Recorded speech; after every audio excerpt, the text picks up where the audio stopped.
ಸ್ವಾಗತ. ನಾನು ಶ್ರುತಿ ಪಾಟೀಲ್. ಬೆಂಗಳೂರಿನ ಕತ್ರಗುಪ್ಪೆ ಕಟಿಂಗ್ ಶಾಪ್ನಲ್ಲಿ ನಟ ಪ್ರಕಾಶ್ ರಾಯ್ ಪ್ರತ್ಯಕ್ಷ. ಹೌದು, ಹುಟ್ಟಿ ಬೆಳೆದಿದ್ದು ಕರ್ನಾಟಕದಲ್ಲಾದರೂ ನಟ ಪ್ರಕಾಶ್ ರಾಯ್ ಸೆಟಲ್ ಆಗಿರೋದು ಪರ ರಾಜ್ಯದಲ್ಲಿ.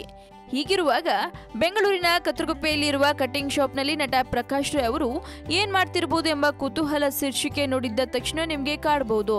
ಕತ್ರಗುಪ್ಪೆ ಕಟಿಂಗ್ ಶಾಪ್ಗೂ MG ರೋಡ್ನಲ್ಲಿರೋ ಅಡಿಡಾಸ್ ಶೋರೂಮ್ಗೂ ನಟ ಪ್ರಕಾಶ್ ರಾಯ್ ಅವರಿಗೂ ಒಂದು ಸಂಬಂಧ ಇದೆ. ಅದೇನು ಅಂತ ಡೀಟೇಲ್ ಆಗಿ ಹೇಳ್ಬಿಡ್ತೀನಿ ಕೇಳಿ. ಪ್ರಕಾಶ್ ರಾಯ್ ಅವರ ಮುಂದಿನ ಸಿನಿಮಾದ ಹೆಸರೇ ಕತ್ರಗುಪ್ಪೆ ಕಟಿಂಗ್ ಶಾಪ್. ಕನ್ನಡ ಮತ್ತು ತೆಲುಗು ಭಾಷೆಯಲ್ಲಿ ಈ ಸಿನಿಮಾ ಏಕಕಾಲಕ್ಕೆ ತಯಾರಾಗ್ತಾ ಇದೆ. ಕತ್ರಗುಪ್ಪೆಯ ಕಟಿಂಗ್ ಶಾಪ್ ಒಂದರಲ್ಲಿ ನಡೆದ ನೈಜ ಘಟನೆಯೊಂದನ್ನು ಇಟ್ಕೊಂಡು ಕತ್ರಗುಪ್ಪೆ ಕಟಿಂಗ್ ಶಾಪ್ ಚಿತ್ರಕಥೆ ಹೆಣೆಯಲಾಗಿದೆ. ಹೀಗಾಗಿ ಅದೇ ಶೀರ್ಷಿಕೆ ಇಡಲಾಗಿದೆ.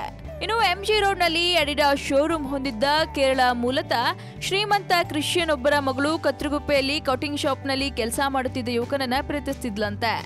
ಆ ಲವ್ ಸ್ಟೋರಿ ಮತ್ತದರ ರೌಡಿಸಂ ಹಿನ್ನೆಲೆಯ ಕತ್ರಗುಪ್ಪೆ ಕಟಿಂಗ್ ಶಾಪ್ ಚಿತ್ರದ ಕಥಾ ಹಂದರ. ಅಡಿಡಾಸ್ ಶೋರೂಮ್ ಓನರ್ ಪಾತ್ರದಲ್ಲಿ ಪ್ರಕಾಶ್ ರಾಯ್ ಕಾಣಿಸಿಕೊಳ್ತಿದ್ದಾರೆ. ಇವರ ಜೊತೆ ತೆಲುಗಿನ ಖ್ಯಾತ ನಟ Jagapathi Babu, Charan Raj, Karisubbu, Padmajarao ನಟಿಸಲಿದ್ದಾರೆ.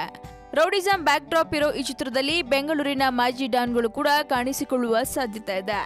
Kathriguppe cutting shop ಚಿತ್ರಕ್ಕಿನ್ನೂ hero ಆಯ್ಕೆ ನಡೆದಿಲ್ಲ. ಶಿವಮೊಗ್ಗ ಮೂಲದ ಕ್ಯಾಥರಿನ್ ಎಂಬ ಯುವತಿಯನ್ನ ಹೀರೋಯಿನ್ ಪಾತ್ರಕ್ಕೆ ಆಯ್ಕೆ ಮಾಡಲಾಗಿದೆ. ಈ ಚಿತ್ರಕ್ಕೆ ಪ್ರಖ್ಯಾತ್ ಎಂಬುವರು ಆಕ್ಷನ್ ಕಟ್ ಕೂಡ ಹೇಳ್ತಿದ್ದಾರೆ.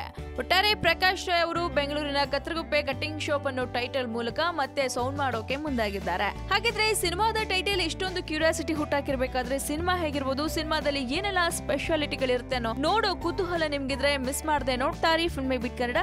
ಹಾಗೆ ವಿಡಿಯೋನ ಲೈಕ್ ಮಾಡಿ, ಶೇರ್ ಮಾಡಿ, ಫಿಲ್ಮಿ ಬೀಟ್ಗೆ ಸಬ್ಸ್ಕ್ರೈಬ್ ಮಾಡಿ. ಹಾಯ್, ಎಲ್ಲ ಸ್ಯಾಂಡಲ್ವುಡ್ ಮೂವೀಸ್ ಅಪ್ಡೇಟ್ಸ್ಗೆ ಪ್ಲಸ್ ನನ್ನ ಮೂವೀಸ್ ಅಪ್ಡೇಟ್ಸ್ಗೆ ಪ್ಲೀಸ್ ಎಲ್ಲರೂ ನೋಡ್ತಾ ಇರಿ ಫಿಲ್ಮಿ ಬೀಟ್ ಆ್ಯಂಡ್ ದಯವಿಟ್ಟು ಸಬ್ಸ್ಕ್ರೈಬ್ ಮಾಡಿ.